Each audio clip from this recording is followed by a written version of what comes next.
कई करोड़ मजदूरों ने बनवा लिया है अपना ई श्रम कार्ड। अब कुछ लोग ऐसे भी हैं जो अपना ई श्रम कार्ड नहीं बनवा रहे हैं क्योंकि उनको लगता है कि ई श्रम कार्ड बनवाते हैं तो कुछ ना कुछ चार्ज कटेगा। तो दोस्तों आज हम ई श्रम कार्ड के बारे में प्रॉपर आपको डिटेल में बताने वाले हैं। दोस्तों मैं हूं आपका दोस्त संदीप और आप देख रहे हैं आपका अपना YouTube channel help by Sandeep. तो दोस्तों आज की वीडियो में क्या है कि ई श्रम कार्ड में जो काफ़ी सारी योजनाएं आ रही हैं या मिलेंगी आने वाले समय में, वो सब क्या क्या होंगी और आपके जो प्रश्न आपके मन में हैं आज हो सकता है कि वो सारी की सारी चीज़ें यहाँ पर कवर हो जाएं।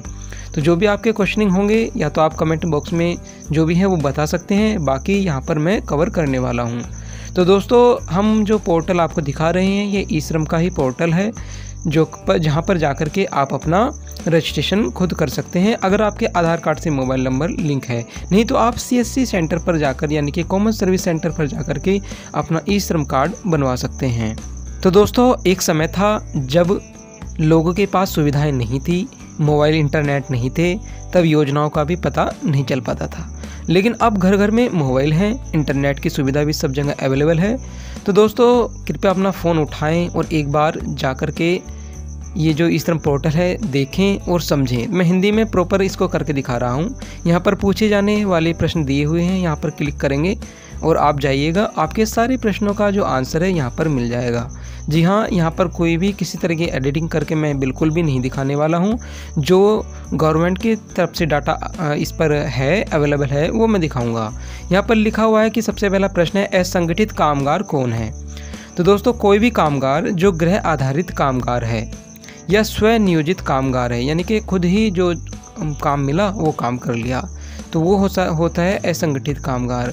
यानी कि जैसे कि बिल्कुल मजदूर हुआ, उनके पास कोई भी किस तरह की फर्म में काम नहीं करते हैं और उनका प्रोविडेंट फंड नहीं कटता है या किसी ऐसी कंपनी में उन्होंने काम नहीं किया है जहाँ पर APFO में वो रजिस्टर हों या APFO के सदस्य हों और उनको ESIC मिलता हो दोस्तों, तो ऐसे कामगारों को असंगठित कामगार कहा जाता है।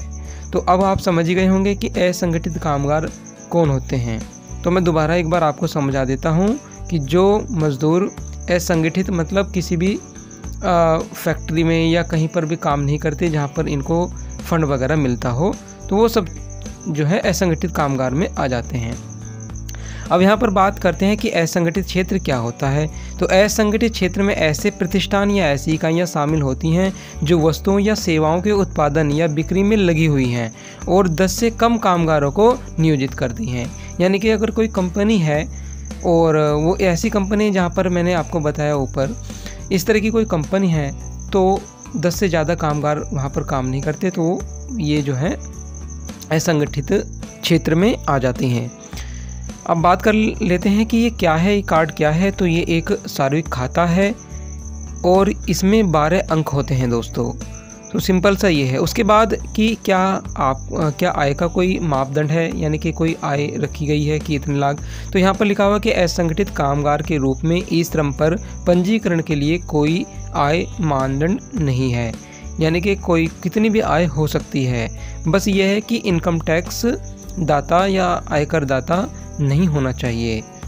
तो दोस्तों इस बात का आपको ध्यान रखना है। उसके बाद कि क्या ई श्रम में पंजीकरण की जो आयु है क्या है, तो यहाँ पर मैं आपको बता दूँ, लिखा हुआ भी है कि 16 से 59 वर्ष के आयु वर्ग का ही ये कार्ड बनेगा या पंजीकरण इसमें करा पाएंगे।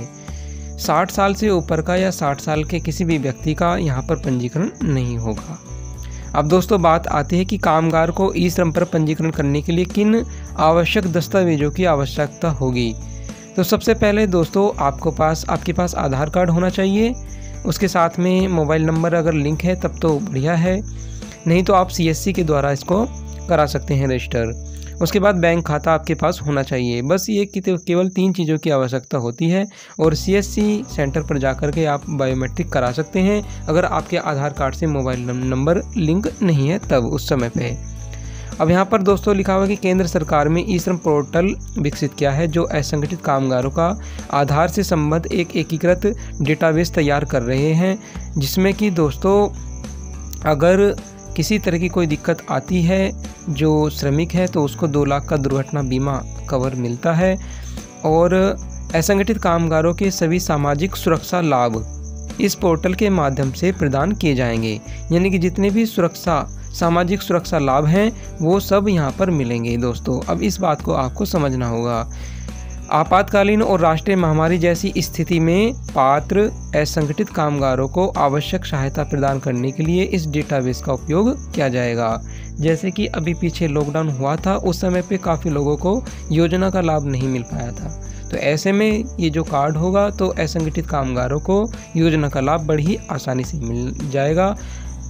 और दोस्तों अब बात कर लेते हैं कि इसमें कहाँ पर आप करा सकते हैं। तो दोस्तों आप CSC सेंटर पर भी करा सकते हैं और ख़ुद से भी आप अपना रजिस्ट्रेशन करा सकते हैं।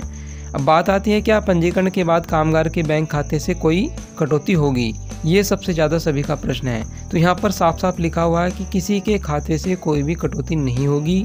सामाजिक सुरक्षा योजनाओं के अंतर्गत लाभों या केंद्र या राज्य सरकार द्वारा प्रदान की जाने वाली जितने भी लाभ हैं वो सीधे खाते में भेजा जाएगा। यानी कि कोई भी अगर राशि भेजी जाती है तो सीधे आपके अकाउंट में ट्रांसफ़र कर दी जाएगी।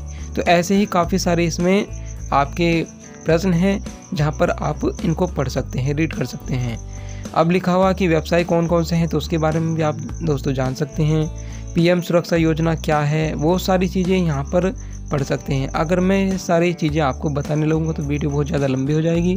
सबसे ज़्यादा प्रश्न यही आ रहा था कि दोस्तों कि कोई फ़ीस कटती है कि नहीं कटती। तो दोस्तों यहाँ पर साफ साफ लिखा हुआ है कि कोई भी फ़ीस नहीं कटेगी और जिनकी 60 वर्ष की उम्र है उन पर भी इसका कोई फ़र्क नहीं पड़ेगा अगर वो कार्ड नहीं भी बनवाते हैं तब। लेकिन जो 16 से 59 साल के हैं उनको ये कार्ड बनवाना ज़रूरी है। अब यहाँ पर लिखा हुआ है कि क्या किसान ई श्रम पोर्टल पर पंजीकरण करा सकते हैं। तो लिखा हुआ कि केवल कृषि श्रमिक और भूमिहीन किसान ही यहाँ पर रजिस्ट्रेशन करा सकते हैं। तो दोस्तों ये थी हमारी आज की वीडियो। आई होप ये वीडियो आपको पसंद आया हो। दोस्तों मिलते हैं एक नई वीडियो के साथ, तब तक के लिए जय हिंद, नमस्कार।